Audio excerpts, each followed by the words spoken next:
Diolch fawr iawn I chi am y croeso. Thank you very much for the welcome here. It's a real privilege to be here in Edinburgh at this important gathering.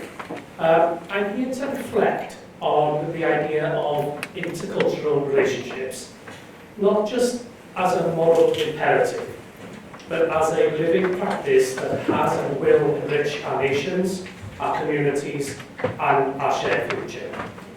This is a story about bridging cultures, about the power of intercultural relationships. It's about how Wales has always been connected to the wider world. One of those relationships starts with a moment that is seared in history. On the 26th of April, 1937, the Basque town of Guernica was bombed. The devastation immortalised by Picasso still echoes today, most chillingly in what we are seeing coming out of Gaza. And in every war, it's the children, frightened, traumatised, exiled, who pay the highest price. But out of horror came compassion. In 1937, 56 Basque children were brought to Caerleon in Newport in South Wales.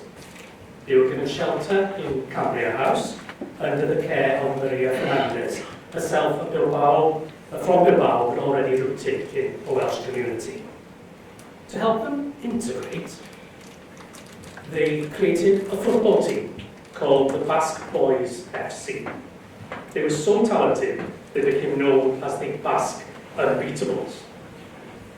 Some returned to Spain to become professional footballers. Others stayed and raised families and part of the Welsh story.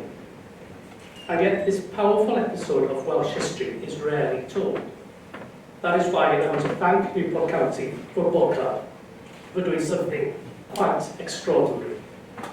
Their away kit this season is based on the red and white stripes of Athletic Bilbao, the most iconic club in the Basque Country. But it is much more than a shirt. Woven into the fabric are the names of those 56 children. It is a tribute to an act of sanctuary that took place nearly a century ago, but which still speaks volumes today. There has been unprecedented demand for this shirt, both in Wales and in the Basque Country. Why? Because people are proud of this. Pride grows from stories of human compassion, not stories of hate and division. And just to clarify, I'm not on commission from Newport County. But I am a huge fan of what this project represents. It links hope and history. It turns sport into storytelling. And it reminds us that our values can be seen on our shirts as well as in our actions. Let me share another example, less visible than football shirts, but just as powerful.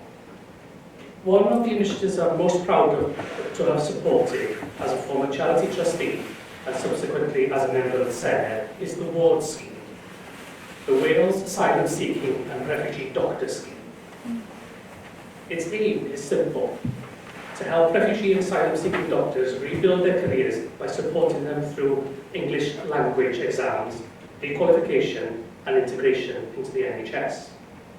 Through WARD, they have been given access to training mentors, clinical placements and community support so that they can once again do the job that they trained for. Without this scheme, many could only find work as taxi drivers, whereas today over 300 doctors have re-entered the NHS in Wales and beyond thanks to this scheme. In a health system under immense pressure, these professionals have not just been welcome, but they have become indispensable. But more than that, they have brought with them the lived experience, cultural understanding and the ability to connect with patients across all backgrounds. These are the stories we should be telling, but sadly they don't make the tabloid newspapers. Instead, we see quite a different narrative of migration being portrayed as something to be feared and resisted. Yet the story of Wales is how it has been shaped and enriched by different cultures throughout the generations. None more so than during the height of our industrial past. During the boom of the coal industry, Wales became one of the most globalised regions in Europe. Nowhere more so than in Cardiff Bay, or as it was known, Tiger Bay. There's an oft-quoted fact that in one single street in Tiger Bay, there were over 50 different languages spoken. Children grew up surrounded by the richness of global culture in a corner of South Wales. This is represented beautifully in a statue of Betty Campbell, Wales's first black head teacher, located outside Cardiff Central Station, surrounded by the children she inspired. Tiger Bay was not perfect, but nowhere is. But it stood as an example of multicultural coexistence long before multiculturalism was fashionable. I've spoken of one amazing woman, Betty Campbell, but before her, there were others. Just over a century ago, following the horrors of the First World War, and inspired to act, 4 Welsh women travelled to New York with a large wooden chest. In it contained a petition signed by nearly 400,000 Welsh women, calling on the women of the United States to influence their government to join the League of Nations and to prevent future wars. Although America did not join, the petition got the attention of President Calvin Coolidge, and he ensured its preservation at the Smithsonian Museum. It has since been returned to Wales, and for many, including the descendants of those signatories, this rediscovery has been deeply moving. It wasn't just women with status that signed. Wives of miners and farmers, ordinary, everyday women made their voice heard, despite hardship and the lack of political power. But our industrial heritage and our international activism are not the only things that have shaped our international relationships. Wales is the land of song, the land of choirs, the land of Eisteddfodau, the competitive music festivals. One of our most important Eisteddfodau is based in a small, quiet town in northeast Wales, Llangollen, where, in 1947, a small group of locals decided to invite the world to come to town. The date is significant, 1947. They wanted to bring harmony and foster reconciliation in the aftermath of World War II. It's no small thing to say that in the first 3 years, choirs came from Italy, Austria, and then in 1949, Germany. Nearly 80 years later, choirs continue to travel across the globe to compete for the title of the Choir of the World, under the banner of Blessed is the world that sings, gentle are its songs. I should point out that while I'm also not on commission from Llangollen, my choir has won the Choir of the Year, the Choir of the World competition.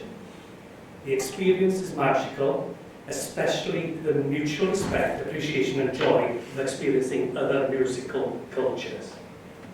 These examples from Wales show us something profound. When we welcome people into our communities